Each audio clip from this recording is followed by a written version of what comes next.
মুসলমান ঘরের ছেলেরা, বাবা তরুণেরা, আমার নবী পাকের প্রেমিকেরা, আল্লাহ নবী নবী যখন জিজ্ঞাসা করতে লাগে, ও বাবা সাহাবা উকবা রাদিয়াল্লাহু তাআলা আনহু, বাবা বলো বলো তুমি কেন কান্না করো?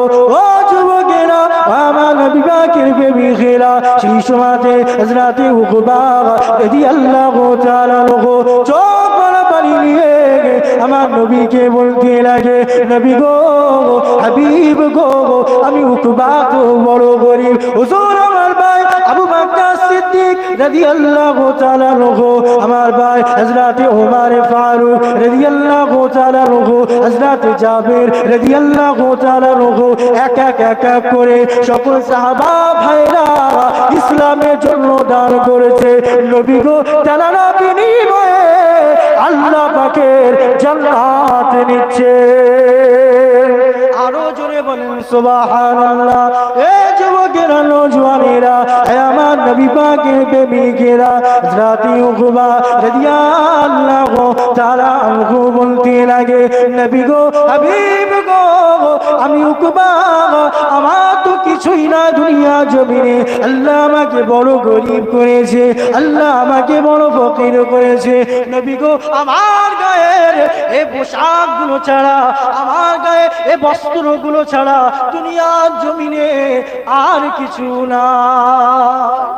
আহা, আজ আমরা কি পেয়েছি? সব পেয়ে গিয়েছি।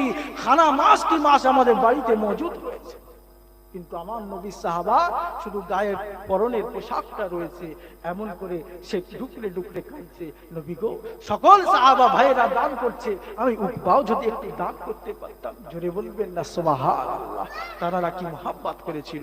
আমার ভাইজানের আব্বা জান, নওজওয়ান তরুণ যুবকেরা, এমন সময়তে ওই আল্লাহ নবী সাহাবা হযরত উকবা রাদিয়াল্লাহু তাআলা আনহু বলতে লাগে, নবী, আমি উকবা তো গরিব, মাল দিতে পারবো না, সামাল দিতে পারবো না, টাকা দিতে পারবো না, পয়সা দিতে পারবো না, তবে নবী আমি একটা জিনিস দিতে পারবো। মুসলমান ঘরের ছেলেরা, আব্বারা তরুণেরা, এ নবী পাকের প্রেমিকেরা, হযরত উকবা রাদিয়াল্লাহু তাআলা আনহু বলতে লাগে, নবী গো, আমি উকবা তো গরিব, আমি উকবা তো ফকির, টাকা দিতে পারবো না, পয়সা দিতে পারবো না, নবী গো, আমি মাল দিতে পারবো না, সামাল দিতে পারবো না, তবে আল্লাহ পাক রব্বুল আলামিন আমার শরীরের ভিতরে একটা জান দিয়েছে। ও যুবকেরা, নবী পাকের প্রেমিকেরা, হযরত উকবা রাদিয়াল্লাহু তাআলা আনহু বলতে লাগে, নবী গো, আল্লাহ পাক আমার শরীরের ভিতরে একটা জীবন দিয়েছে। নবী গো, আপনার কদমে উহুদের যুদ্ধে যেমন দিয়েছে, এমন করে সাহাবারা আপনার কদমে কুরবানি দিয়েছে।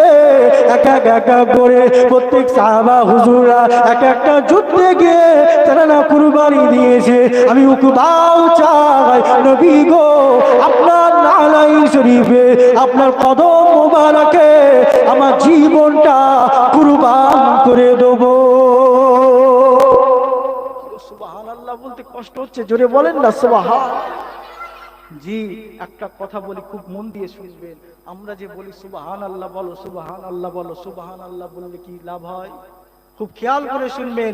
একবার যদি আপনার জবান দিয়ে এমন করে সুবহানাল্লাহ বার হয়ে যায়, আমার আল্লাহর উপরে খুশ মেজাজ নিয়ে একবার যদি আপনার এমন করে মুখ দিয়ে জবান দিয়ে সুবহানাল্লাহ বার হয়ে যায়, আপনার জান্নাতের ভিতরে এমন বড় একটা বৃক্ষ রোপণ করে দেওয়া হয়, এমন বড় একটা গাছ বসিয়ে দেওয়া হয়, সে গাছের ছায়াটা এত প্রসারিত হয়, এমন করে একটা চলন্ত ফুটন্ত ঘোড়া যদি ছেড়ে দেওয়া হয়, বছর কি বছর ছুটবে, 70,000 বছর থেকে 100,000 বছর পর্যন্ত ছুটবে, সে গাছের ছায়াকে পার করতে পারবে না। জোরে বলেন সুবহানাল্লাহ।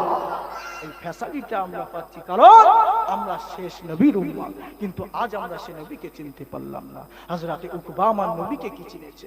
নবী, আমার জীবনটা আপনার কদমে কুরবান করে দেব। আরেকবার জোরে বলেন না সুবহানাল্লাহ। আমার নবীর প্রেমিক সাহাবা সঙ্গে সঙ্গে আমার নবীর কাছ থেকে বিদায় নিল, নবী, আমি একটু বাড়িতে গিয়ে দেখা করে আসি, আমি আপনার সঙ্গে যুদ্ধের ময়দানে বেরিয়ে যাব। হযরতে উকবা রাদিয়াল্লাহু তাআলা আনহুর বাড়িতে গিয়েছে। বাড়িটা আপনার আমার মতো ছাদাটা ডালাল কুটার ছিল না। হযরতে উকবা রাদিয়াল্লাহু তাআলা আনহুর বাড়িটা ছিল খেজুর পাতার ছাউনি দিয়ে। হযরতে উকবা গিয়েছে, আর ওই বাড়িতে একটা বাচ্চা ছেলে ছিল হযরতে বাশির। তার এমন করে দুনিয়ার জমিনে শুধু আব্বা রয়েছে আর অন্য কেউ নাই। কথা বুঝে আসছে? দুনিয়ার জমিনে তার শুধুমাত্র আব্বা হযরতে উকবা ছাড়া আর কেউ নাই। আম্মা জান ইন্তেকাল করে গিয়েছেন। এমন সময়তে হযরতে উকবা রাদিয়াল্লাহু তাআলা বাড়িতে গিয়ে ডাকতে লাগে, বাবা বাশির, তোমার আব্বা এসেছে।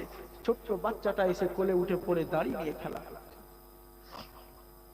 মুসলমান খানি ছেলেরা, যুবকেরা, আমার নবী পাকের প্রেমিকেরা, বাচ্চা ছেলে বাশির রাদিয়াল্লাহু তাআলা আনহু আব্বা জানের কোলেতে উঠে পড়ে আর বলতে লাগে, আব্বা জান কোথায় ছিলেন, কোথায় ছিলেন, বলেন না আপনি কোথায় ছিলেন?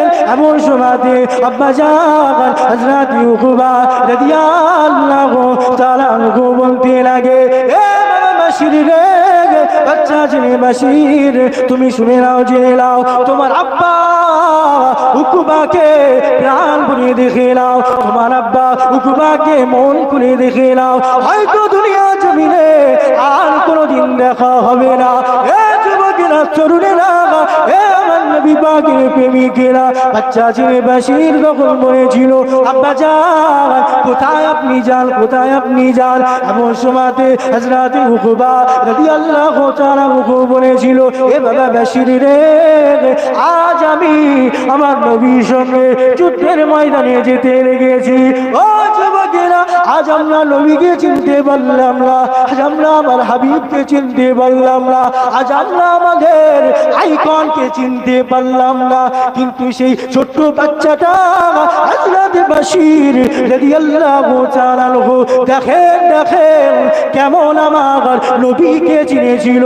সঙ্গে সঙ্গে আব্বা জান হযরত উকবা রাদিয়াল্লাহু তাআলা আনহুকে বলতে লাগে, আব্বা জান উকবা, যান যান, চলে যান, চলে যান, বাড়িতে চলে যান, এমন করে আপনি যুদ্ধের ময়দানে চলে যান, আমি আপনাকে আটকে রাখবো না, আমি আপনাকে ধরে রাখবো না। কেননা কিয়ামতের দিনেতে, যেই দিনে আমার আল্লাহ পাক হাসর নাসর করবে, আমি বাশির সেই দিনেতে আমার আল্লাহর সামনে দাঁড়াবো, আর আমার সিনাটা চওড়া করে আমার আল্লাহর কাছে বলবো, ও রব্বুল আলামিন আল্লাহ, আমি বাশির দুনিয়ার জমিনে একমাত্র আমার আব্বা জান ছিল, কিন্তু শুনেছিলাম আমার আব্বা জান যুদ্ধের ময়দানে যাচ্ছে আমার নবীর সঙ্গে ইসলামের পরিচয়কে উঁচু করবার জন্য, আমার আব্বা জান যুদ্ধের ময়দানে যাচ্ছে। ও রব্বুল আলামিন আল্লাহ, সঙ্গে সঙ্গে আমার আব্বাকে ছেড়ে দিয়েছিলাম। আরো জবান খুলে বলে সুবহানাল্লাহ। এ যুবকেরা, তরুণেরা, আমার নবী পাকের প্রেমিকেরা, এমন সময়তে ওই ছোট্ট বাচ্চাটা বলতে লেগেছিল, আব্বা জান উকবা রাদিয়াল্লাহু তাআলা আনহু, কিয়ামতের দিনেতে আমার আল্লাহর কাছে বলবো, আল্লাহ গো, বিনিময়ে আমাকে আপনার জান্নাত করে দেয়। নারায়ে তাকবীর, নারায়ে তাকবীর, নারায়ে তাকবীর। জি, এমন মোহাব্বত করেছিল, সেই সময়কার বাচ্চাটাও এমন আমার নবীর সঙ্গে মোহাব্বত করেছিল। জি, এমন সময়তে হযরত উকবা রাদিয়াল্লাহু তাআলা আনহু আমার নবীর সঙ্গে যুদ্ধের ময়দানে চলে গিয়েছে। আরে বাচ্চা ছেলেটা একা একাই বাড়িতে রয়েছে, বাড়িতে কোনো খাবার নাই। আজ আমাদের জীবন জিন্দেগিটা আমাদের সন্তানদের জন্য, আমাদের সন্তানদের ফিউচার ভবিষ্যৎকে চিন্তা করে পুরো কুরবানি দিয়ে দিলাম। এমন করে সন্তান আপনি ইন্তেকাল করবেন, একদিন দুদিন কবরের ধারে যাবে, তারপরে আর মনে রাখবে না। জি, নিজের জায়গাটা নিজে সাজিয়ে রাখে। আমার ভাইজানেরা, হযরত উকবা বাড়িতে একটা দানাও পর্যন্ত রেখে যায়নি, শুধু বাড়িতে আমার আল্লাহকে রেখে গিয়েছিল। জোরে বলেন সুবহানাল্লাহ। জি, ওই বাচ্চাটা মরে যায়নি, না খেতে পেয়ে সে মরে যায়নি, সেও বেঁচে ছিল। আমার ভাইরা, এমন করে ওই বাচ্চা ছেলে বাশির রাদিয়াল্লাহু তাআলা আনহু একবার মদিনার নববী শরীফে ঘুরতে লাগে, একবার মদিনার খেজুর বাগানে গিয়ে ঘুরতে লাগে।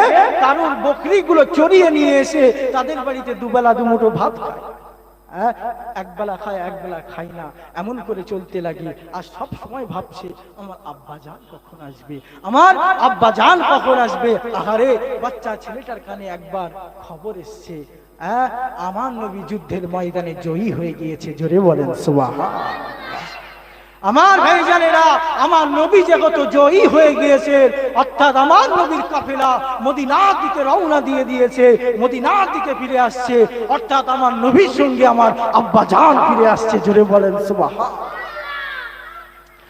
মুসলমান গরিব ছেলেরা, বড় তরুণেরা, আমার নবী পাকের প্রেমিকেরা, বাচ্চা ছেলে হযরত বশীর রাদিয়াল্লাহু তাআলা আনহু যেই শুনেছে মদিনার দিকে আমার নবী ফিরে আসছে, মদিনাতে খবর উড়ে গিয়েছে, মদিনার বুকেতে খবর ছড়িয়ে গিয়েছে আমার নবী ফিরে আসছে। সঙ্গে সঙ্গে বাচ্চা ছেলে হযরত বশীর রাদিয়াল্লাহু তাআলা আনহু ছুটে ছুটে ছুটে ছুটে মদিনার উঁচু টিলাতে পৌঁছে যায়, মদিনার উঁচু মেম্বারে পৌঁছে যায়। ও যুবকেরা, ও আমার নবী পাকের প্রেমিকেরা, বাচ্চা ছেলে হযরত বশীর রাদিয়াল্লাহু তাআলা আনহু ঘরে দুটো ছোট ছোট চোখ দিয়ে দেখতে লাগেছে। দেখতে পায় মদিনার উঁচু জায়গা থেকে, দেখতে পায় মদিনার মরুভূমি থেকে একদল মানুষ আসতে লেগেছে, মদিনার মরুভূমি থেকে একদল কাফেলা আসতে লেগেছে, যাদের মাথাতে পাগড়ি রয়েছে আর তাদের জবানেতে নারায়ে তাকবীর আল্লাহু আকবার রয়েছে, নারায়ে তাকবীর আল্লাহু আকবার রয়েছে। অর্থাৎ ওটার অন্য কারো কাফেলা নয়, ওটা হচ্ছে আমার নবীর কাফেলা।